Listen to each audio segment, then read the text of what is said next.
हरिशंकर एक retired bank officer थे। पूरी जिंदगी मेहनत से कमाया, बच्चों को पढ़ाया लिखाया, उनकी शादियां की और अपनी सेविंग्स से एक शानदार घर बनाया। सोचते थे कि अब ठाठ से बुढ़ापे का आनंद उठाऊंगा। बेटियां अपने घर की हो गई हैं। 2 बेटे मोहित और शोभित मेरे बुढ़ापे का सहारा बनेंगे। बड़े बेटे मोहित को विदेश से नौकरी का बढ़िया अवसर मिला। वो वहां जाने के प्रलोभन को रोक न सका। हरिशंकर घबराए। बेटा, इतना बड़ा मकान है, सारी सुख सुविधाएं हैं, और क्या चाहिए? साथ रहने की भी तो कोई कीमत होती है। पापा शोभित है तो आपके साथ, आप अकेले कहाँ हैं? मोहित ने उनकी बात काट दी और अपनी बीवी बच्चों के साथ विदेश जा बसा। धीरे धीरे वो वहाँ का ही हो गया। शुरू में कुछ रुपया भेजता भी था, फोन भी करता था, पर शनै शनै सब खत्म हो गया। अब हरिशंकर और उनकी पत्नी का एकमात्र सहारा शोभित और उसकी पत्नी बेला थे। बेला को भी अक्सर चिढ़ होती, भैया भाभी तो विदेश जाकर बैठ गए, हम सारे दिन सास ससुर के लिए खटते रहें। आखिर हमारी भी तो फैमिली है, इनका नहीं सोचना क्या? शोभित भी उसके चढ़ाई में आ जाता और यदा कदा माँ पापा की इंसल्ट कर देता। मोहल्ले में एक फंक्शन था। उनका पुराना मित्र देवी माँ का जागरण करा रहा था। खासकर निमंत्रण था पूरे परिवार के लिए। हरिशंकर जाने को उत्साहित हुए, तभी बहू की दबी आवाज उनके कानों को बैंध गई। ये बुढ़े बुढ़िया भी जाएंगे क्या? घर में रहा नहीं जाता चैन से, घूमने की आग लगी पड़ी है। हरिशंकर स्तब्ध रह गए।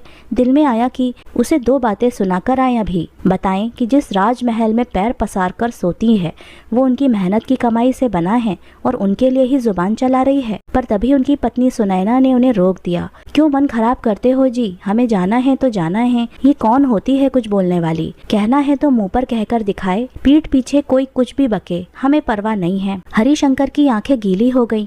सोचा, कल तक यही लोग मेरी कितनी इज्जत करते थे, लेकिन शायद वो मेरी नहीं, मेरी पोस्ट और मेरे पैसों की इज्जत थी। समारोह में तो गए सब लोग, लेकिन वहाँ भी डिनर के वक्त हरिशंकर ने महसूस किया कि सब उनसे कन्नी सी काट रहे थे। हरिशंकर जी अपनी सोसाइटी के अध्यक्ष थे, तब तो सब उनकी बड़ी इज्जत करते थे। जो लोग उनके सामने सम्मान की वजह से बैठते नहीं थे, आज उनसे नजरें चुराकर निकल रहे थे। तभी मोहल्ले का एक होनहार लड़का शामू, जो कभी कभी उनकी पत्नी सुनैना से संस्कृत पढ़ने आता था, उनके करीब आया।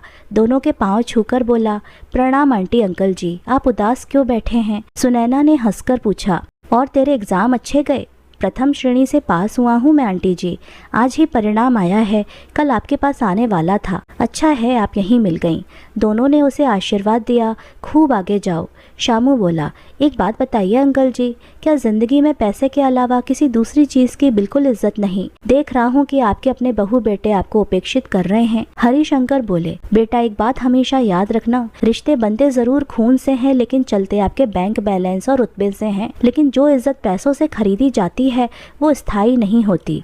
स्थायी सम्मान पाना है तो अच्छे कर्म ही करने पड़ते हैं, उनसे बनाई इज्जत कभी खत्म नहीं होती। शामू को उनकी बात सुनकर बहुत अच्छा लगा। उसने उन दोनों से वादा किया कि वो वही इज्जत कमाएगा जो सत्कर्मों से कमाई जाती है। शामू बोला, मेरा कोई नहीं है आप दोनों के सिवा। एक बूढ़े दादाजी थे जो अब नहीं रहे, क्या आप मुझे अपना बेटा बुलाएंगे? तुम हमारे ही बच्चे हो, सुनैना ने पुचकारते हुए कहा। मन लगाकर पढ़ो, जल्दी ही जिंदगी में ऊंचाइयों तक पहुंचोगे। जैसे जैसे हरिशंकर और उनकी पत्नी की उम्र बढ़ रही थी, शोभित और उसकी पत्नी का व्यवहार उनके लिए खराब होता जा रहा था। शोभित की पत्नी का हर बात में यही जोर रहता कि अपने बैंक बैलेंस को ढीला नहीं करते, हमारे सामने रोना रोते रहते हैं, क्यों न दोनों को वृद्धाश्रम भेज दिया जाए। हरिशंकर का कहना था कि एक मकान में रखकर गलती हो गई, अब अपनी संपत्ति इन्हें सौंपकर मैं अपने हाथ पैर नहीं काटूंगा। जब ये पैसे को ही इज्जत का मापदंड बनाए हैं तो इंतजार करें उसका। बहरहाल उनकी रिश्ते की कच्ची दीवारें दरकने लगी थीं। कुछ समय के बाद हरिशंकर की बीमारी से मृत्यु हो गई।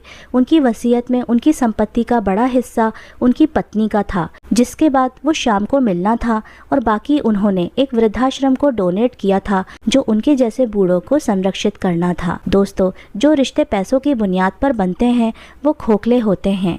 पैसा गया, सम्मान गया, उनकी उम्र बहुत कम होती है, लेकिन असली रिश्ते दिल से बनते और निभाए जाते हैं, उनको पैसों के तराजू पर नहीं तोला जाता। हरिशंकर ने अपने परिवार के लिए जिंदगी भर संघर्ष किया, लेकिन अंत में उनकी स्थिति को देखकर ये स्पष्ट हो गया कि उनकी और उनकी पत्नी की कभी इज्जत हुई ही नहीं थी, बल्कि वो तो बस एक दिखावा था। हरिशंकर ने उन्होंने वृद्धाश्रम को धन दान किया, जो ये संदेश देता है कि जो कुछ भी हमारे पास है उसका सही उपयोग समाज के लाभ के लिए होना चाहिए। तो दोस्तों, आज की कहानी आपको कैसी लगी हमें कमेंट करके ज़रूर बताइएगा, और ऐसे ही मोटिवेशनल कहानियाँ सुनने के लिए हमारे चैनल पर हमारे साथ बने रहिए। तो फिर मिलते हैं आपसे अगली कहानी में। आपका बहुत बहुत धन्यवाद।